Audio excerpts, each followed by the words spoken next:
A bill to provide state funding of early childhood education passed the North Dakota House today with half of the funding the Senate had approved. House lawmakers voted 51-40 to approve Senate Bill 2151. The bill approved by the Senate in February would have spent $6 million on grants to public and private providers to help cover the cost of preschool for an estimated 6,000 children in 2016-2017. The House cut the appropriation in half to $3 million and tightened the eligibility to only those children who qualify for free or reduced meals under the federal school lunch program. Now, the Forum Editorial went after a couple of lawmakers regarding Senate Bill 2151. And I don't want to get in. I'm not going to read the whole thing right now. It's kind of long, but just give you some of it. Opposition in the North Dakota legislature to a good early childhood education bill is about as short-sighted as it gets. Led primarily by Representative Ben Koppelman, Republican out of West Fargo, and Representative Jim Casper, Republican Fargo, the opponents seem determined to send a message that allowing 3- and 4-year-old children to get an early and beneficial start on learning amounts to a sinister plot to destroy the family. What arrogant nonsense.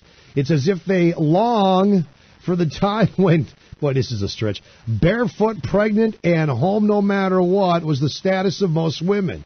It's as if their vision of family harkens back to a Father Knows Best TV family utopia era that honest assessment shows never existed. Senate Bill 2151 has support from most school districts, experienced family advocates, the business community, educators, and families. It is pro-education legislation at its best. It is pro-family in its intent. Nonetheless, ideological opposition most often is based not on credible education research, but rather on constricted view of the realities that families confront and on a purposely selective reading of the demonstrated benefits of getting children into stimulated learning environment as quickly as possible. Then it goes on, and we'll dive into it more. But Representative Jim Casper, District 46 out of Fargo, Republican, took exception to what the Forum Editorial portrayed his thoughts on this as, and Representative Casper joins us now on the Jay Thomas Show. Jim, welcome to the Jay Thomas Show. Hello, Jay. Thank you very much. So what do you say? Well, you read my response to Zaleski. I loved it too. The fact of the matter is, I have never been involved in Senate Bill 2151. Never talked to anyone about whether or not they should support it, and voted for the bill today. So it's obvious to me one of two things has happened. Either Zaleski is continuing to be the idiotic editor of the Forum as he is, where he does not check his facts, or someone has been feeding him misinformation, either one of which is pathetic from my perspective. You know, the fact that Zaleski has continued to publish misinformation about me for this whole legislative session speaks for itself. It speaks to me to his credibility. It speaks to me to his personal ethics. It speaks to me to his lack of professionalism.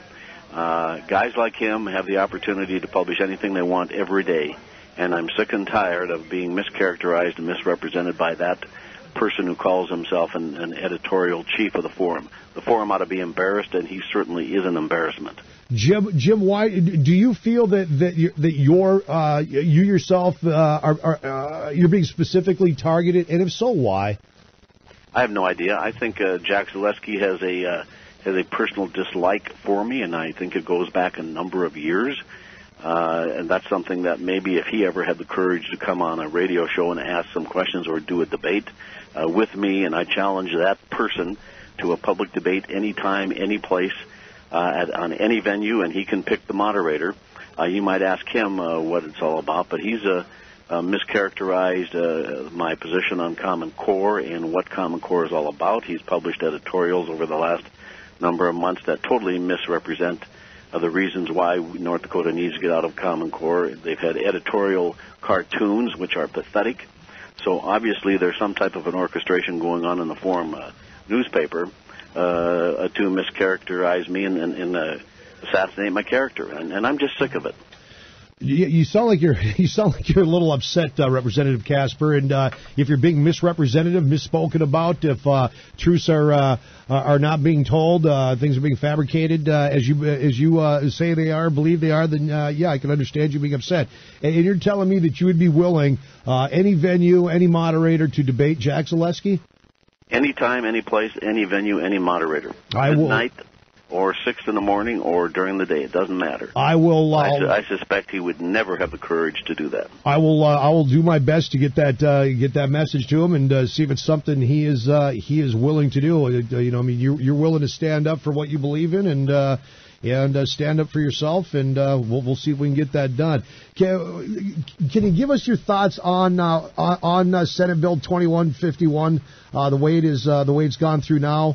Where it now is just, I believe it will only be, if the whole thing goes through and gets signed, that it will only be for families with needs.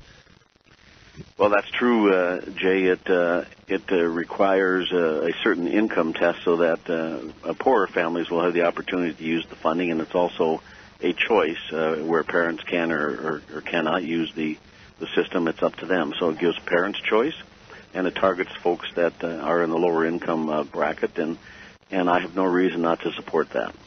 Representative Jim Casper, anything else before I let you go this afternoon? Jay, not at all. I appreciate being on your program, and again, I won't hold my breath with Mr. Zaleski, but I would love to have that opportunity. Hope you can get something put together. I'll see what I can do. Can't guarantee anything. I don't talk to Mr. Zaleski, but I'll see if I can get something passed along and see if we can get something to happen. Good. Representative Jim Casper, appreciate it. All right, email Jay. Mr. Casper should have introduced a bill I sent to him asking to make it a law that you cannot lie in political ads and publications. All right, let's bring on my next guest here out of West Fargo, Republican Representative Ben Koppelman. You also not happy with the way you were portrayed in the Forum's editorial. No, and thanks for having me, Jay. I was actually a little surprised when I arrived at the Capitol, and I had people saying, "Have you read the paper yet today?" And I said, "No," and they said, "Well, look in the editorial page." And I read an editorial that apparently I should have woken up earlier today and arrived maybe a couple hours earlier than I did, because I was told that I was supposed to be spearheading opposition to an early childhood bill, or early childhood education bill. And although I do have some concerns about that bill and did ultimately vote against it, I didn't even stand up and say a word on the floor of the House. Let's for folks that don't understand, let's if you could, Representative, school folks up on Senate Bill 2151. Where it started at and where it ended up today. Well, 2151 started out as a bill that would have offered essentially a scholarship or a voucher of sorts to the institution of a parent's choice, whether public or private, okay, to provide pre-K specifically for 4-year-olds. And it started out as having 3 tiers, one for those that were not on free and reduced lunch, one that's a little more for those on reduced lunch, and then the most for those that had the free lunch. And that's a designation that the feds make. Unfortunately, though, and this gets into some of the technical parts of the bill that I was concerned about, the only way you can determine that free and reduced is if you've applied for grants or for services from the federal government through other programs, such as the free and reduced lunch program, where you actually get free and reduced lunch. So if you didn't have that designation, you theoretically wouldn't be eligible for those higher dollar amounts. And then then they went further in the House. They amended out the portion for anybody that does not receive free and reduced lunch. So now, again, you still have to apply for the federal free and reduced lunch to be able to get that designation to possibly get this voucher. Who has to apply for it? The state or the family? Well, it would be the family. The family. The schools oftentimes facilitate it. Yeah. And there is parameters around that. I'm not really sure exactly how they would make that apply to those who aren't yet in school, because typically that's something that you might fill out when your child's going into kindergarten. Yeah, exactly. But apparently there's a derived way to do that. But here's another piece. With the amended bill, now it targets the exact same group of kids who are already served by Head Start in the Fargo and West Fargo area. I was just going to ask, do we not already have Head Start programs here in North Dakota?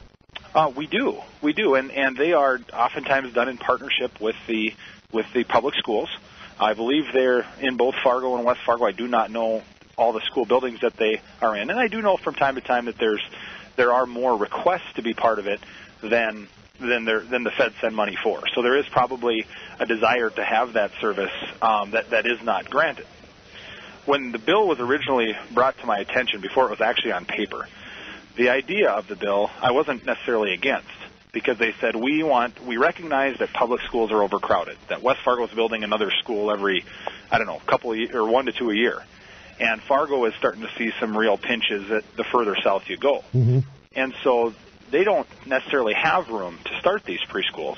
And so it made sense to have, if you might say, a public-private partnership where private preschools offered that service through a scholarship or through a voucher, and that helped prepare the kids for kindergarten or first grade or whenever their parents choose to send them to school. And so if that had simply been the bill, that it was for a private voucher, private school voucher, private preschool voucher, I would have seriously considered supporting it. But as it sits right now, it's both. To take the matters a step further, it's actually worse than that. The bill and the wording that was amended in the Senate actually seems to disqualify all, or nearly all, private preschools from qualifying. Why? Well, here's the language that's catchy, and I don't know why. You could say it's an oversight or devious or anything in between.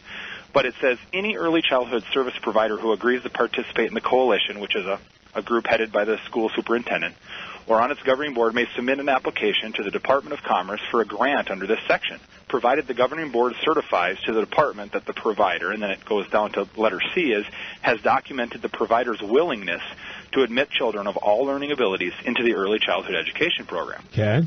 Now, if you demonstrate a willingness or document a willingness, that's more than just saying, oh, yeah, I support all kids. That's demonstrating that you can accommodate the most difficult-to-educate child.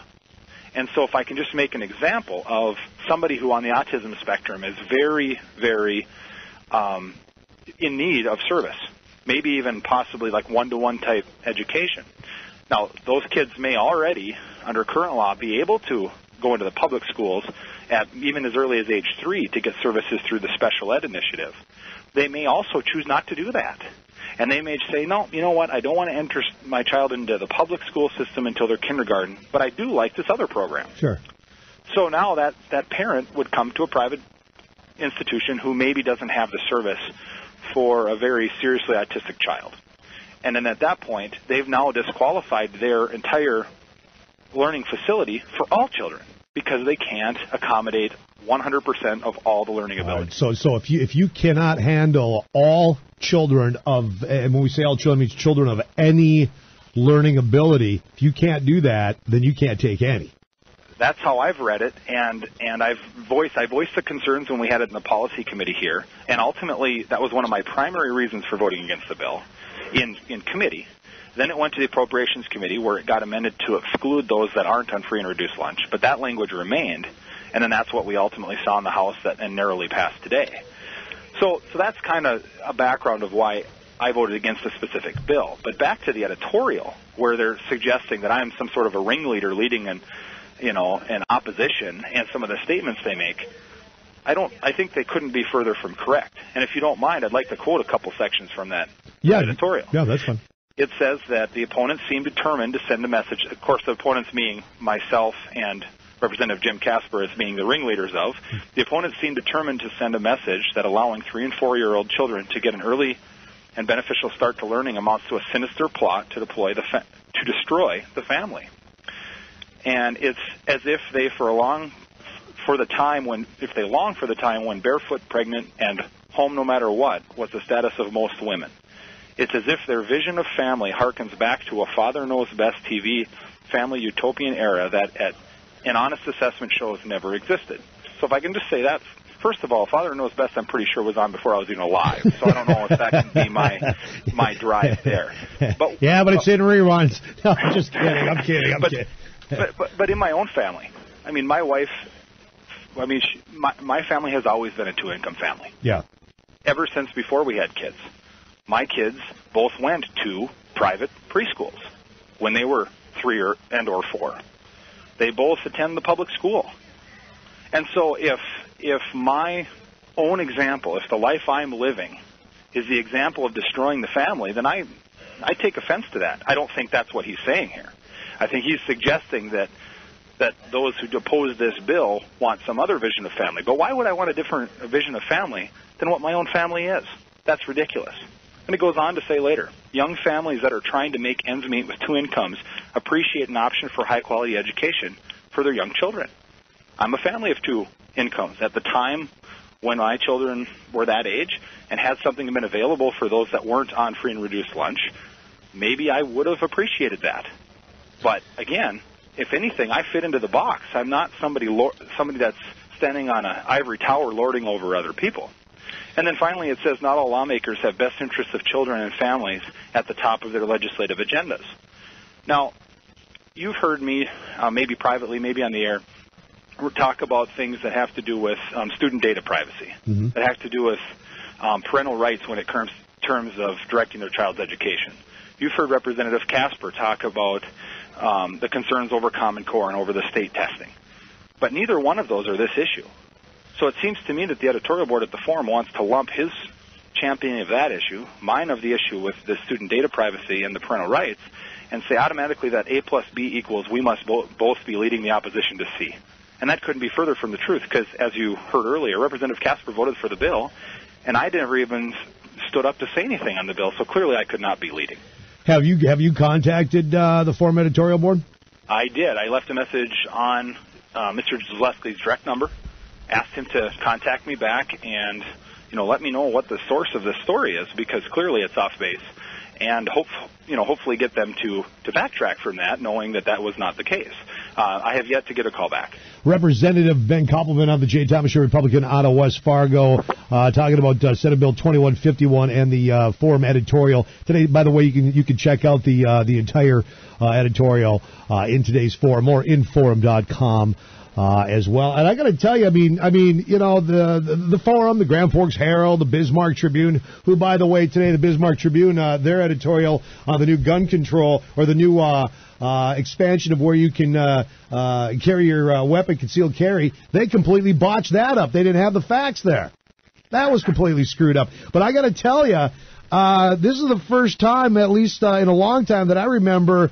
Because, you get in the world of politics, the slings and arrows, that comes with the territory. But, boy, this one has really struck you two pretty hard, Representative Koppelman. Well, I just, I take, if there's a letter to the editor or something being said where they don't appreciate, a quote I made or a position I took on the floor or a vote that I cast, that does clearly go with the territory. If I'm out there doing press conferences or doing letters to the editor myself and people want to criticize that, that's fair game. I have no problem defending my record. But when it's completely fabricated or to give the benefit of the doubt, let's just say assumed, that somebody's behind something, like me and Representative Casper, and we've had nothing to do with it, and then you print that like it's fact, not as a letter to the editor, but as an editorial itself, that I think is getting on the sloppy journalism side at best, and possibly a little bit of a defamation of character at worst, because it certainly is not the characteristic of what we have done here. Representative Ben Koppelman, Senate Bill 2151. So where are we at with it as of today? As of today, the bill did pass the House this morning. Narrowly, I believe it was 50 to 41, and it takes 48 votes to pass. So the bill will probably go to conference committee because the House passed it without that, narrowing it to free and reduced for only $3 million total dollars, and the Senate's had that third level for $6 million. I have told some of the bill sponsors and some that may be on the conference committee, if they conference on it, that I would like to see that language that I read to you earlier come out, so that at the very least it doesn't seem to disincentivize using a private preschool. And we'll see where it goes from then. Likely it'll have to be voted on yet again in both houses if it goes to conference committee. Yeah, because it goes to conference committee, they work it out, then it goes back to both the House and the Senate, correct? Yep, that's correct. Do we need this in North Dakota? How important is this early childhood education bill? Well, Jay, there's a lot of discussion on the floor.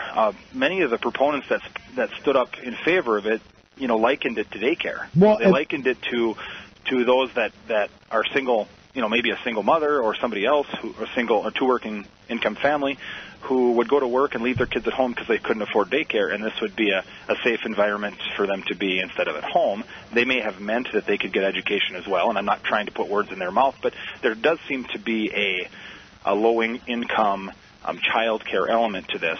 And one of the things if I had gotten up on the floor that I probably would have said is, in education right now, we went from having, years ago to starting at first grade. Then we had, in some of the bigger districts, kindergarten half a day. Then it became kindergarten full day. And now I think pretty much everywhere in North Dakota is all-day kindergarten. And when I asked one of the school leaders, I said, has kindergarten pretty much become first grade in terms of what you expect out of the kids? And the answer was yes. And this was from a teacher. And so I understand why they say that some kids don't come in ready for kindergarten, because they're putting first grade expectations now in kindergarten. Well, sure. So exactly. They're trying to make the new kindergarten up, and that's where this is going. And that may have some success. That may be a new strategy. That may be a new way of educating that some people think is best. And I'm certainly willing to discuss that on its merits. But I don't think this idea of using kind of class warfare or income levels as the entry into this new level of education. And then I'm guessing next session we'll hear how it needs to be greatly expanded, and eventually it'll become the new kindergarten, because it's absolutely necessary, because otherwise we'll hear stories about how kids can't function in kindergarten without it. Well, and then what happens is, down the road, a few years down the road, then do we jump on to, okay, now we need to start even earlier? I mean, where does it stop? I mean, at what point do we have the government? My government will just give birth to our children. I mean, you know what I'm saying? Just this thing, is it really about, because I heard some of the testimony on the floor. And I'm all for kids getting education, being ready for school. I get that. But this whole thing, it was sold as improving academic outcomes for our kids. But really, from the testimony that I read and heard, it just sounds like it's free daycare. Well, I do think there is value in learning before you're at the kindergarten level. Whether or not that learning comes from your parents, whether or not that learning comes from a preschool, whether or not that learning comes from the public school, I'm sure there's the ability to learn in any one of those settings. Now, then we can agree or disagree which one is the best set of learning. And when children are at the most, if you want to say learning and absorbing like a sponge type age, is that when we want to be teaching them math or reading? Maybe. Is that also where we probably want to be teaching them the values that, as parents, we instill in our children? We teach them right and wrong. We teach them to be responsible individuals. And that all starts at that age, too. And I'm not trying to say for everybody what the balance of that is. Does that start with a formal education at age 5, age 4, somewhere in between? That's for each parent to decide. I just think that when we put bills forward that are bad pieces of legislation in the technical sense of how they're written, just because all the groups hope that they'll open a door to something that they're after, I think is a little bit concerning. We should only pass pieces of legislation that are written in such a way where they can be implemented as intended, and they're not going to have unintended consequences down the road. Representative Ben Koppelman, West Fargo. Any other big surprises coming out of Bismarck? You guys about ready to wrap things up, aren't you? Well, I think some of us that aren't on the Appropriations Committee probably get ready a little sooner than others. But in the end, I think it's moving along. And although we may have to make up some time the rest of this week, I think if we work hard, hopefully we can get done by the end of next week. I do wanted to just say one thing about that editorial in the Bismarck Tribune. Yeah, regarding where they suggest that the new bills allow guns into bars. I mean, you're right. I mean, that was completely wrong. We had overwhelming support on all three gun bills in both chambers. And although they moved some stuff around from where they were in the House, I had more of the stuff in my bill in the House, and I co-sponsored the other two bills. In the Senate, my primary sponsored bill had fewer things in it, but the most votes they had against them in the Senate, I think, was 7 or 8, and in the House, maybe 10 or 12. I mean, so it's very overwhelming support. I really don't expect the governor to veto, but I think we possibly could have the votes to override it if he does. Yeah, I don't see Governor Dalrymple not going ahead and signing this thing and putting it on the books. I believe it would be effective August 1st. and the expansion. Again, what was the expansion again is to, if you could quickly, Representative? It allows us, those who have concealed carry permits, which I do, it allows those to carry in liquor stores where they couldn't before. It allows them to carry at rest stops where they couldn't before. It allows employees and students at college campuses to have them in their vehicle, but not necessarily carry on campus. That would be up to each individual institution. It limits the places where you can't carry to schools, churches, and music concerts. And I believe churches you can if you have approval of the church, correct? That is correct. And then one idea that I had put in there that ended up in a different bill in the end, but was to clearly state that Class 1 and Class 2 permits have the same rights as intended in the state of North Dakota. Because last session there was some attempts to try to make two tiers out of the permits, and some of us think that that's a bad deal because that's just going to limit the ability to carry.